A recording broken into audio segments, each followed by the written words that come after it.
I'm your host, Philip Nielsen. Today we will read the following lead articles.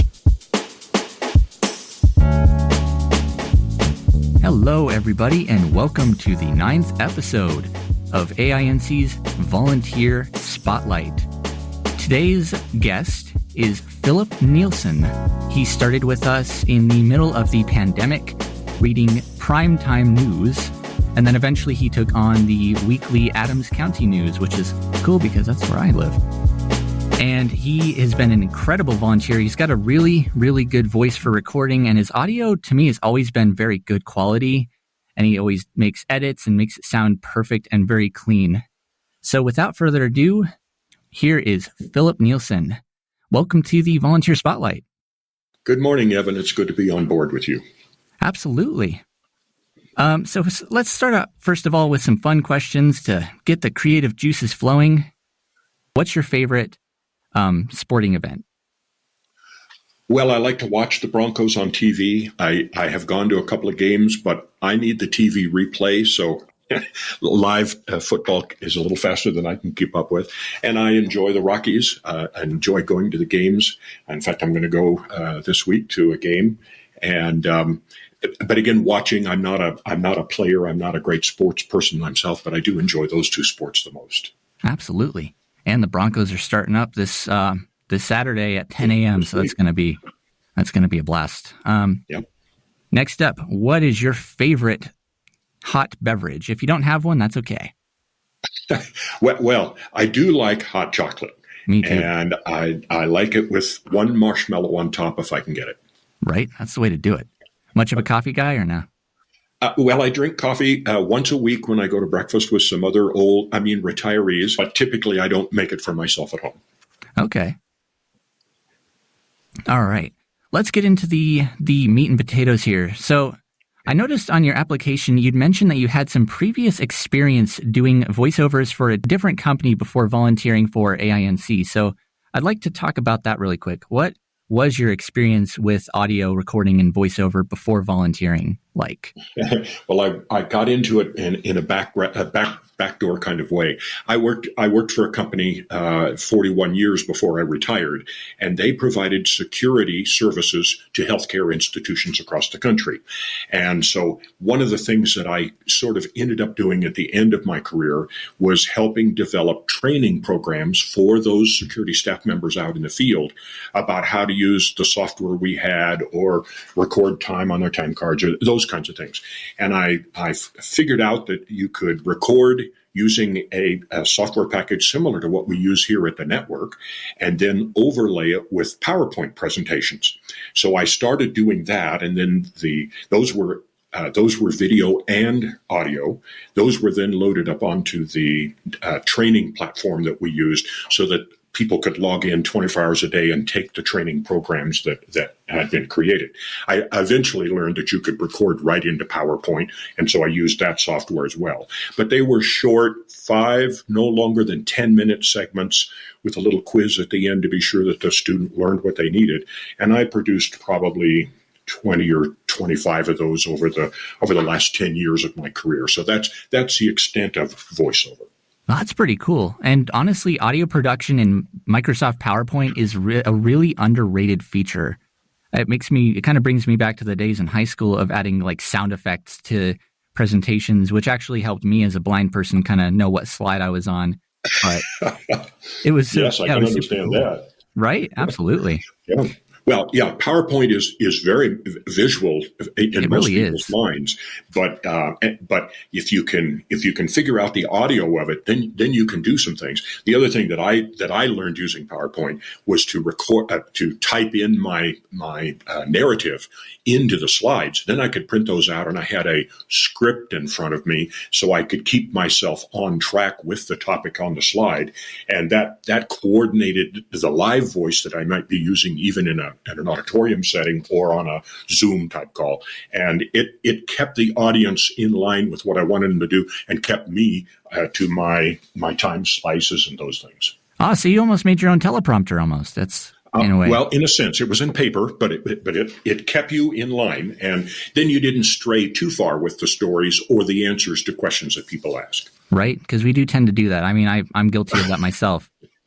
especially. Yeah, we get excited, don't we? Yeah, absolutely. And then you think of something, this happens even as I'm recording, like you think of a thought and then like all you can think about is that thought in your head. And then it totally just, you tune out everything else around you. And it's like, you hyper focus. And then, once it becomes your time to speak, you're just like, wait a minute. Yeah, we think we can multitask, but you really only do one thing at a time. Yeah, we're not computers. We don't have RAM and hard drives. Nope. We cannot alt tab between tasks, unfortunately. Nope, not at all. Well, how did you first hear about the Audio Information Network of Colorado? Well, I had no idea it existed until I began to think about what was I going to do when I retired.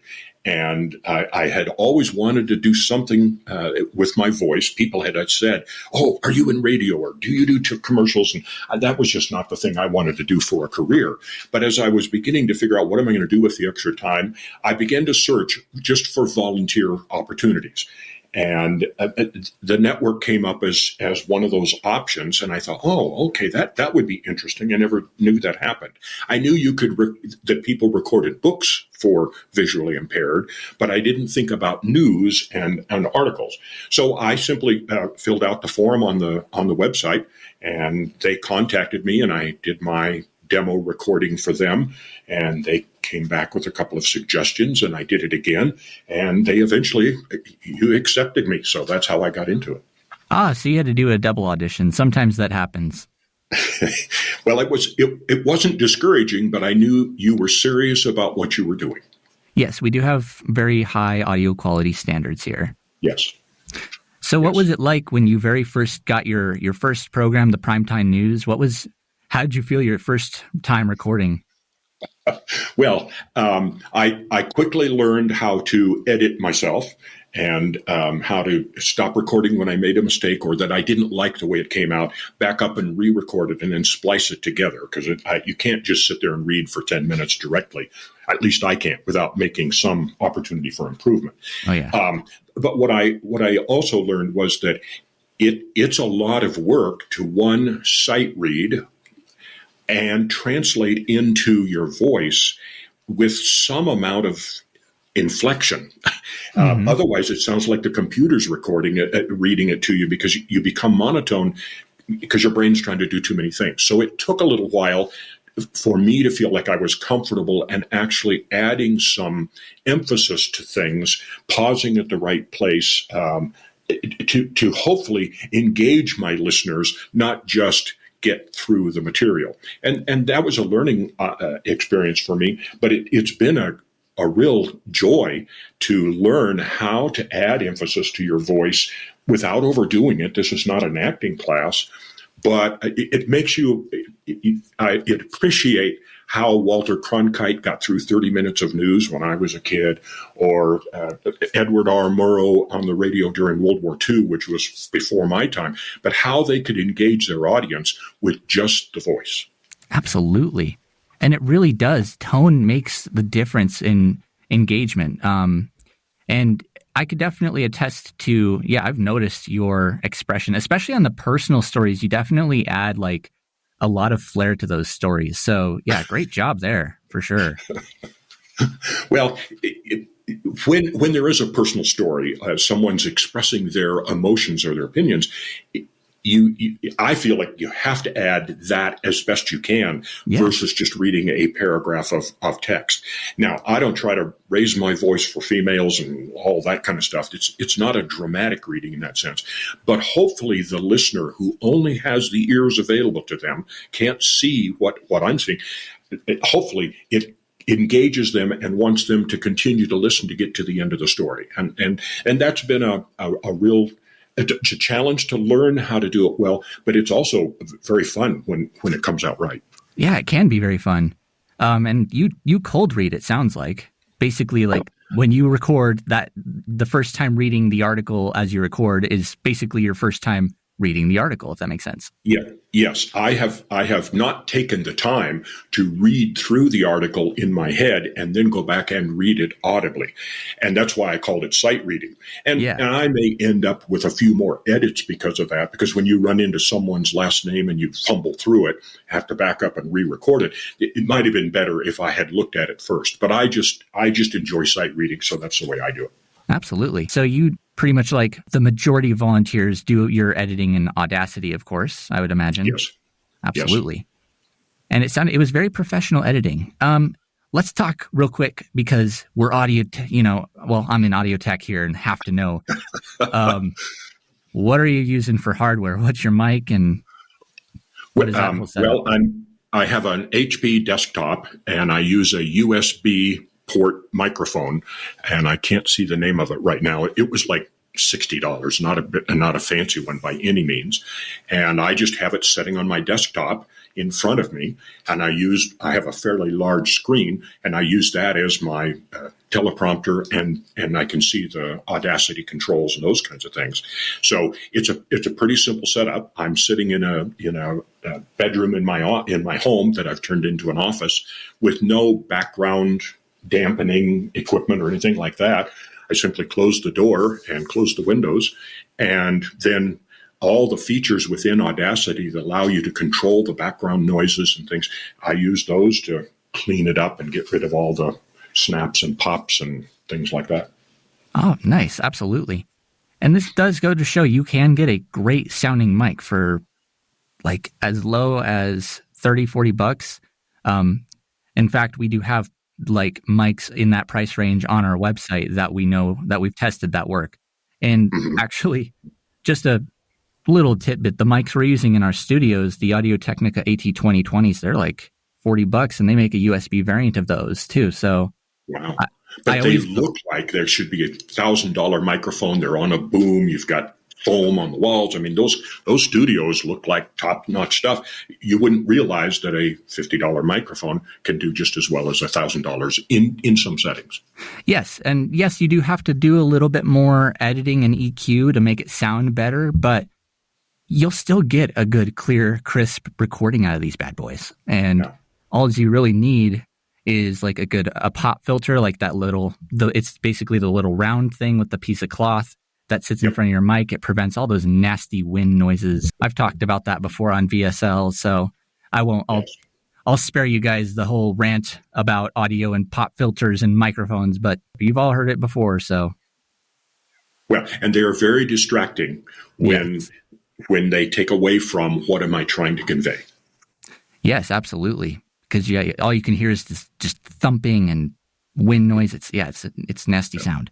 But yeah, definitely something I always recommend to listeners. And you don't even have to get a pop filter. You can use this is technically frowned upon in the audiophile community, but you can use a sock. I used to, before I got a windscreen for my microphone at home, I stuck an old sock over it, and it did just fine. It did kind of take the top edge of the treble off out of the recording, but I could edit it back in Audacity. Yeah. Well, and we may be digressing a little bit, but we've now identified at the network several possibilities of software that will help remove and dampen those. Artificial intelligence is one way people are describing it, and those features that we can then put the entire recording through really change the value of quality in those recordings, no matter what you have for filters on your microphones and stuff. So the technological capabilities are making an amateur really sound good. Right. We've definitely been focusing on the audio quality quite a bit. So let's kind of back away a little bit. So when you're not volunteer reading for us, what is your favorite thing to do on your spare time? What do you enjoy doing the most? Well, I'm a lifelong tropical fish keeper. So I've had tropical fish since I was in grade school. So that I have a pretty good sized aquarium in my office, and I take care of that. And then last summer, I got ambitious and dug a little goldfish pond in the backyard. So I have a dozen goldfish out there now. So I love doing that. I love to read, check out books from the library consistently, and used to read to my daughter and my wife out loud in the evenings as a recreation. So those two things are the things that I have done for many years. 8 years ago, I returned to riding my bicycle after college and getting married and all that. That went away, but 8 years ago, I went back to bicycling. And so in the summer, I bicycle, and in the winter, I go to the gym, and then I volunteer at church and go to breakfast with my friends. And I'm so much enjoying my retirement time, and yet I don't feel I'm overcommitted. I still can do something if something comes up, and I enjoy the interaction with people and the technology. Yeah, you're still keeping busy and getting stuff done. That's awesome. Yep. You mentioned books, so this is totally, what's your favorite author? Well, James Michener, who doesn't write anymore, but his historical novels have always intrigued me. And Louis L'Amour, Western book writer, again, he doesn't write anymore, but those old Westerns that he wrote are very intriguing to me. I tend to enjoy history, and I tend to enjoy biographies or autobiographies, learning about the person and their world and why they did what they did. The biography gets history and people together. So those I like the most. I don't have any favorite authors beyond that. Okay, right on. I've unfortunately not heard of those, but I do like historical, I'd check them out. James Michener wrote huge, thick books of history, one on Colorado. They're fiction, but they draw on history. And so he was an alumni of the University of Northern Colorado. So the library up there is named after him. Oh, that's super cool. Well, believe it or not, we've almost come to the end of this episode. I know, it kind of flew by, but do you have any questions that you have for me, the audio production technician, or the Audio Information Network of Colorado? Well, I know that it's maybe not a question, but I know that as a podcaster, I receive some statistics about how many people listen to the broadcast and those kinds of things, or at least an estimation of that. And I've always assumed that most of the audience would be visually impaired, like yourself, for example. Yes. But I wondered if the network has any idea if people who are learning English as a second language, or who might be, I can't remember the word, when words are jumbled and backwards and those kind of things, whether listening while they looked at the document that I'm reading from was a way of overcoming those deficiencies or learning English better. And I just wondered if those kinds of audiences had ever popped up on your radar screen. Absolutely. I'm so glad you asked that question. Because we don't just serve people who have, low vision or are blind. We actually serve everybody that has a barrier to print. So yes, if you're dyslexic, if you have Parkinson's, you can't hold a newspaper steady and it just makes it hard to read. Basically, if you have any barrier to reading traditional printed materials, then you totally qualify for our services. And so yes, we do. We definitely don't just serve the community of low vision and blind.